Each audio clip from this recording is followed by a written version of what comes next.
che profumo.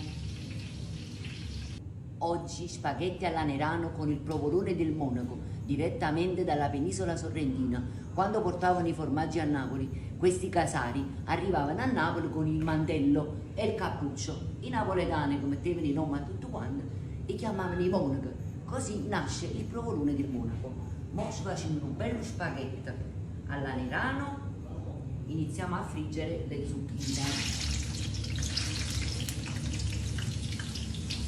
Friggete le zucchine, un po' di burro e uno spicchio d'aglio e fate soffriggere.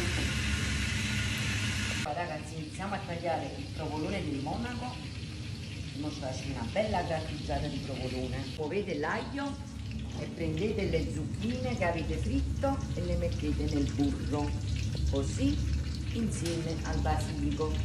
Tutte le zucchine, tutte, anche queste qua, vedete?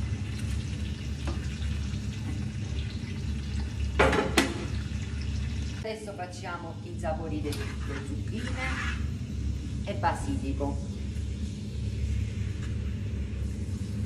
Siamo pronti, ora caliamo gli spaghetti.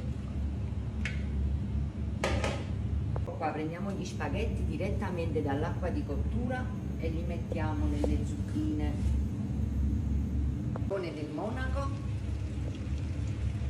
e ancora basilico.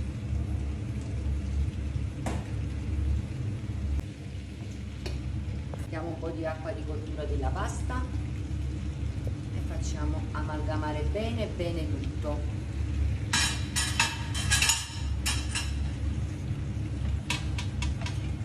Vedete due gettare che sta Nerano, vedete? Ancora un altro po' di basilico fresco e siamo pronti. Ragazzi ci siamo, un'altra spolverata di provolone del Monaco. Buon appetito ragazzi! Grazie. Buonissimi, squisiti, c'è pauso.